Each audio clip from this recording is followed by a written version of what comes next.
Hi viewers, you are welcome to another episode of Staad Pro. In this episode, we will be analyzing a reinforced concrete underground tank. So at the right, you can see the three-dimensional view of the underground tank. You can see that the tank has a length of 8,000 mm and it has a width of 5,000 mm, and also the height is 3,000 mm. Okay, and at the left you can see we have the longitudinal section and we have the cross section. And at the top of the underground tank you can see the symbol of the ground that depicts the natural ground level. So that tells you that any level below this point has soil. Okay, so that means there is an interaction of the soil on the underground tank at every edges. Okay, so we shall model this the same way we modeled the swimming pool in the last few episodes. So let me label the points that we will need in Staad Pro. So I'll label this point as point A, and then this point as point B, and then this point as point C, and then this point as point D. So these are the points that will be useful for me when I want to model. That simply means that when I want to model, all I just need right now is the cross section. You can use the longitudinal section if that is what you wish to use, but I wish to use the cross section because that is more easier for me to model. So now we shall go to Staad Pro and start the analysis.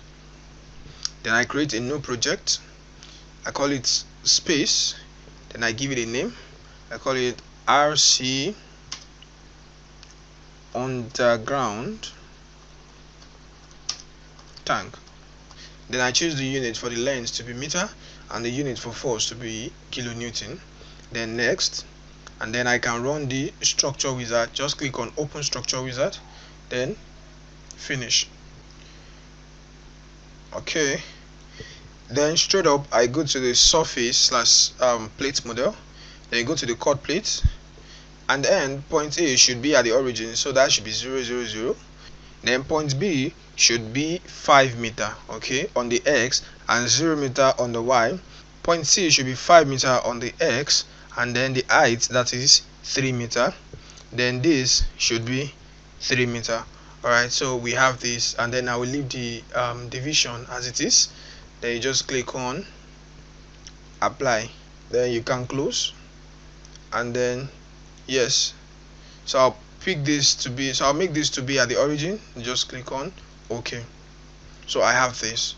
Alright, the next thing will be to go to geometry, and then we run the structure wizard one more time, and then we go to plate model, go to cut plate. So we are going to repeat the same thing. So this should be 5, this should be 5, this should be 3, and this should be 3. Alright, then click on apply, then close, yes. Then at the Z, this should be 8 meters because that is the length of the underground tank. So click on OK, and now we have this. Alright, so right now we have modeled this face, and then we've modeled this face. Okay, so we have 3 more faces to go. Alright, so now I go back to Staad Pro, and then I pick the generate surface machine. So with that I can join here and here, here, here, and here. So quadrilateral machine. Okay, I can make this to be 15, also make this to be 15 divisions. Alright, then click on apply. So as simple as that. Then I can have one more here, have one more here, have one more here, one more here, and back to the last point here. So quadrilateral machine. Okay, and then let's make this to be 8, let's make this to be 8, and then apply. Alright, then we can continue with the rest. So I'll pick this point, this point, and back to this point. So the quadrilateral, okay, this can be 15, also this can be 15, then click on apply. So now we have the underground tank. The next thing will be to assign the thickness to the underground tank. So I'll go to general, and then you go to property, and then you can click on thickness. So I'll be making use of one thickness, and that will be 175 mm thick.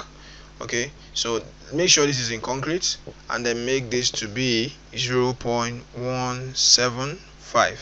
all right, then you can click on add, then you close that. So click on the plate, but since I'm applying this thickness to all of the plates, just make sure this is in assign to view, and then you click on assign, then click on yes.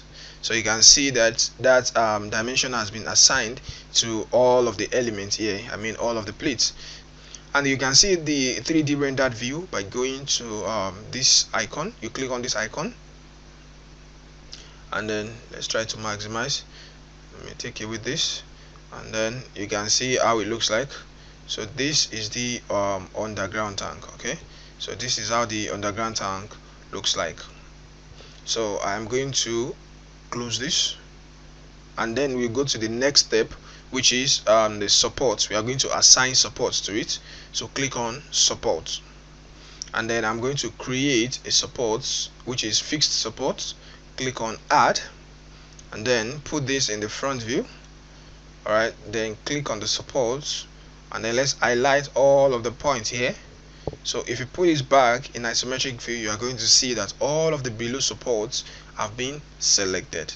Okay, then you just click on assign to selected nodes, and then click on assign, and then yes. So as simple as this, we have all of the supports. And then the next thing will be to assign the load. So we are going to define the loads.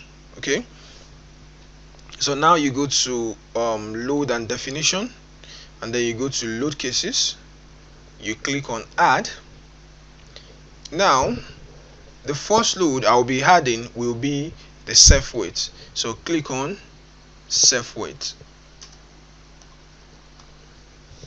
and then self weight is a dead load. So under the loading type, I'll pick dead load, then you click on add. Okay, then I can go ahead to have live load. I can have live load due to water on plate 1. Okay, so let me copy this, Ctrl C. Alright, you know, the live loads due to the water on plate 1. So any plate, I can assume any of the plates to be plate 1. I just know there are 5 plates altogether. Obviously this is an underground tank, and an underground tank is meant to take in water. So the water that is filled inside it is a live load, and that is what we are considering as live load due to water. So you can come here, and then you pick live load. So you go on and add. You can continue, Ctrl V. So let this be plate 2, and then click on add, and then you go on, Ctrl V. Let this be plate 3, and then you add. You can go on to have another plate to be plate 4, and then you add, and then we can have one more that should be on plate 5, and then you can add. And definitely we are going to have more load, that is the load due to the surrounding soil, and that is going to be a dead load. Let me Ctrl V, and then I call this dead. Okay, that is a dead load due to the surrounding soil. So dead load due to soil on plate 1. Alright, so this is what I'm going to have. Then you click dead load, and then you add. Alright, then you move to the next one. plate 2, and then you had. So go to the next one,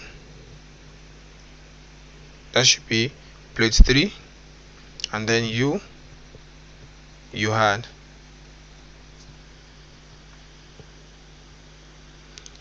The next one, that should be plate 4, you add.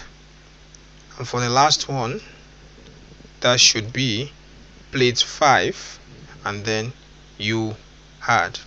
Then let's close that for now.